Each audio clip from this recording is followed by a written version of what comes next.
All right, this is the review for atoms, molecules, and chemical reactions. Make sure that you watch this video so you know what information should be included in the assessment that you're going to be doing. And we'll go over that at the end. Okay. All right.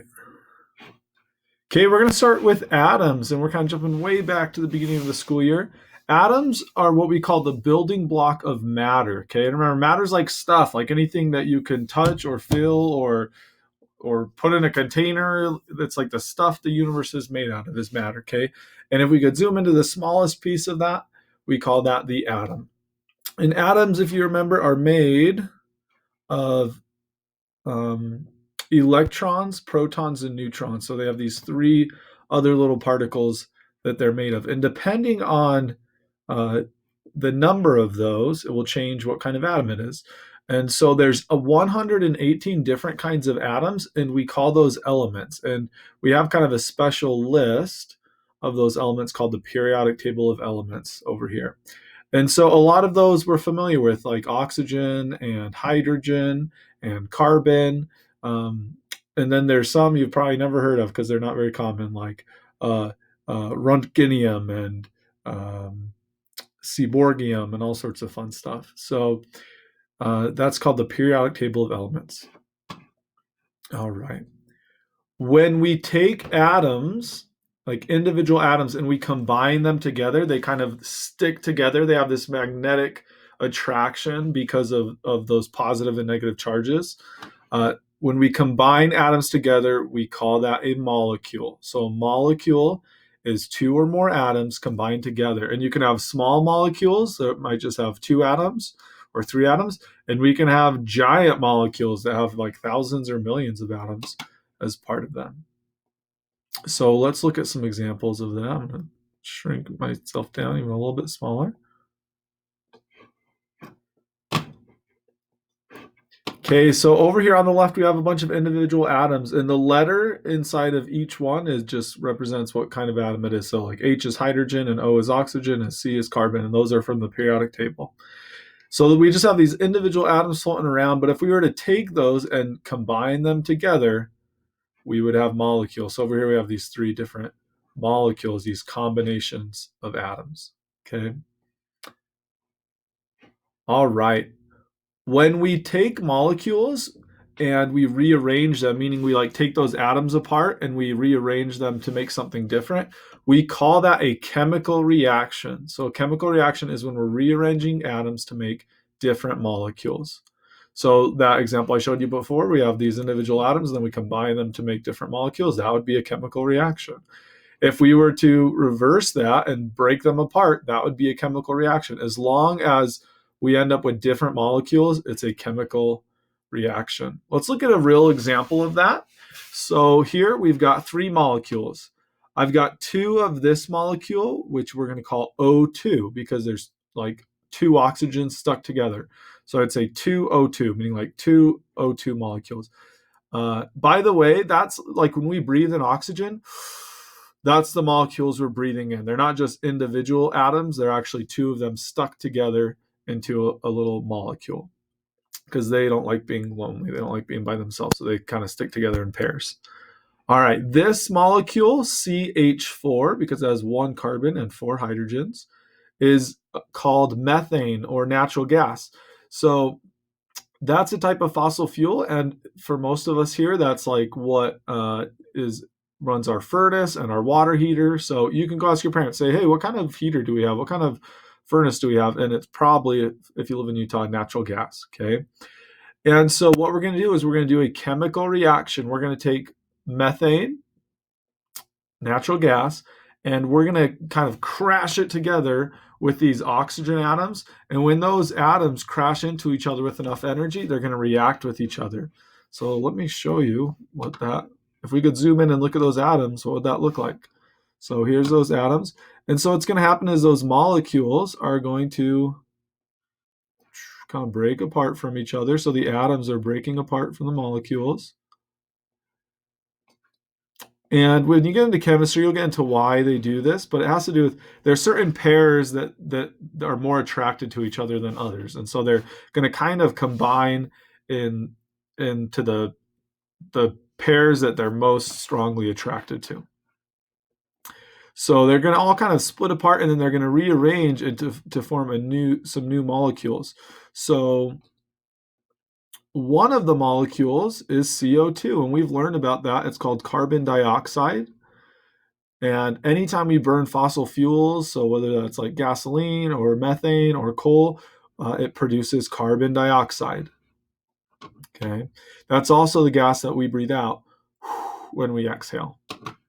Okay, and then there's all these leftover atoms from that. They're going to pair up into some molecules. So we're going to end up with H2O, which is 2 hydrogens and an oxygen, which if you remember, you'll remember that's water, and a second H2O. So when we burn fuels like methane, and if we could like measure what was coming out of your chimney or out of like the pipe coming out of the top of your house, we'd have carbon dioxide, which we know is going to be important later because it's greenhouse gas.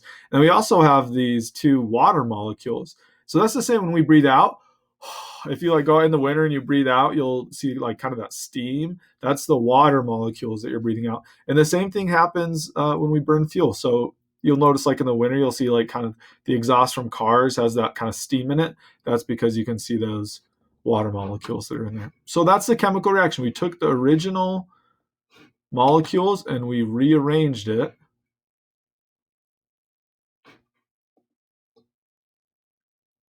to make different molecules. So these are our what we call the reactants, what we started with, and then we rearrange those and we have these new different molecules. So that's what a chemical reaction is.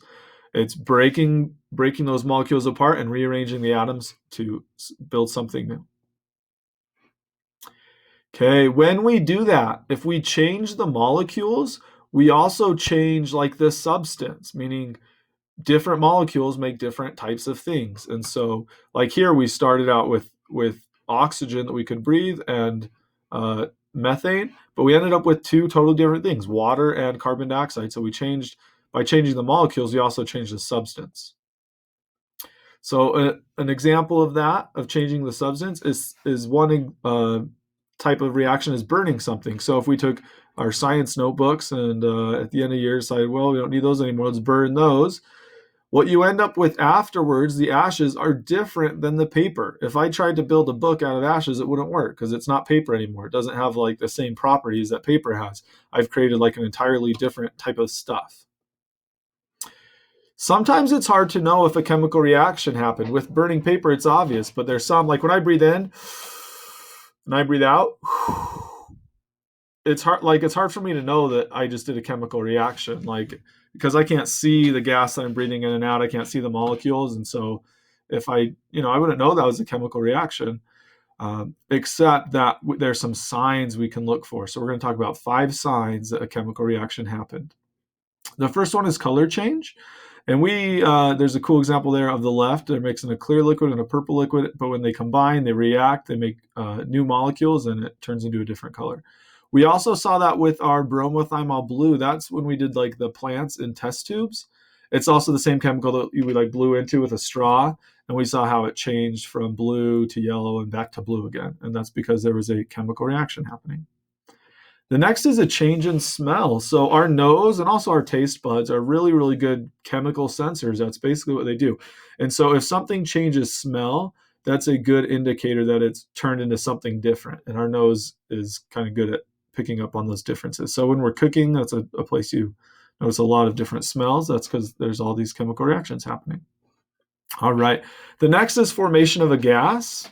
So we saw that with like burning methane, that it formed carbon dioxide and water vapor. It formed these other gases. So anytime we have a reaction that's like fizzing or lots of bubbles, kind of like the baking soda and vinegar volcano, that's a good sign that a chemical reaction is happening. We're creating this new gas. All right, number 4 is the formation of a solid. Our example of that was we made that cheese plastic. We started with milk, and when we added in like the vinegar, I think we did vinegar, it started to solidify, like those little solids started to form. And in science, we call those solids a precipitate. The main time you'll actually see that in science, if you go take like chemistry in high school and college, is you'll mix together two liquids and you'll see kind of like this powder form, and then lots of times they'll have you kind of filter out that powder and measure it to see what you created.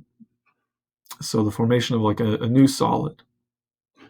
And then the last one is a temperature change. So when molecules break apart or get put together, sometimes they release a lot of energy when they do that, or sometimes they have to like absorb a lot of energy to do that.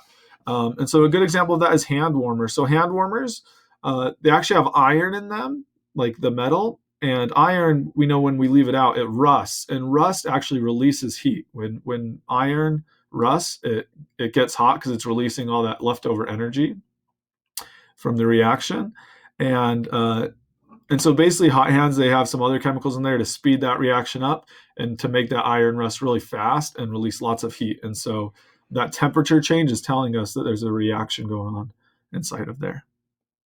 And that's also like when we burn fuels and stuff, we know that that releases heat. And when we do cellular respiration, our bodies release heat. So all sorts of reactions release heat. So the big takeaways that I want you to know from this review. Atoms are the building blocks of matter, the smallest little piece. When we take those and put them together, we create molecules. Molecules are combinations of atoms that are put together. When we rearrange those molecules, meaning that we kind of like break them apart and rearrange the atoms to make different molecules, that's called a chemical reaction. And there are different signs that will tell us that a chemical reaction's happened. Awesome. That was the review. So there's not an assignment that goes with this. There's an assessment. So you just got to go straight to doing the assessment. And for the assessment, you have two options. The first option, which I think is the cooler option, and I hope most of you choose this, is to do a Flipgrid. So if you want to do that one, you'll go down into the module and you'll click option number 1, Flipgrid. So you're going to record a video at home, and you have two types of videos you can record.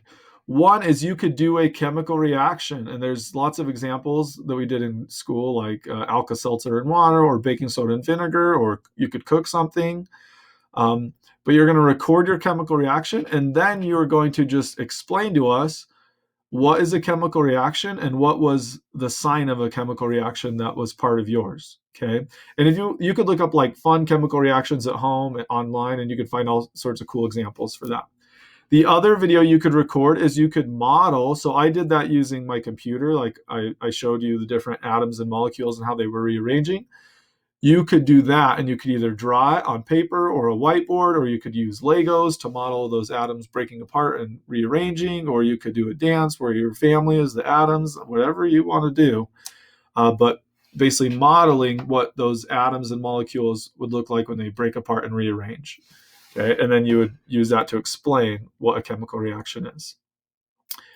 If you don't have a computer, or you really don't want to do a Flipgrid, you could do a discussion instead. So if you're choosing option number 2, you'll go down to the module and click option number 2, discussion. For this one, you have to tell me more things since you're not doing a video. So I want to know, what is the difference between an atom and a molecule? So you're going to have to explain what both of those mean. What happens to atoms and molecules during chemical reactions? So you're going to have to kind of go through that process and tell me what happens. What is a real-life example of a chemical reaction? And then what are the 5 signs of chemical reactions? And explain those to me in the discussion post. So those are your 2 choices. You can either do the Flipgrid video, or you can jump over and do answer those questions in the discussion. And then that's going to count as an assessment. So make sure you do your best on that, because it will be graded and count on your grade. And that's it for this review. After this, you'll have another review of this week going over energy and energy transfers. So when you're done with your assessment, hop over and take a look at that. Have a great day, you guys. And as always, if you have any questions at all, let me and Miss Jacobson know so we can help you out. See you later.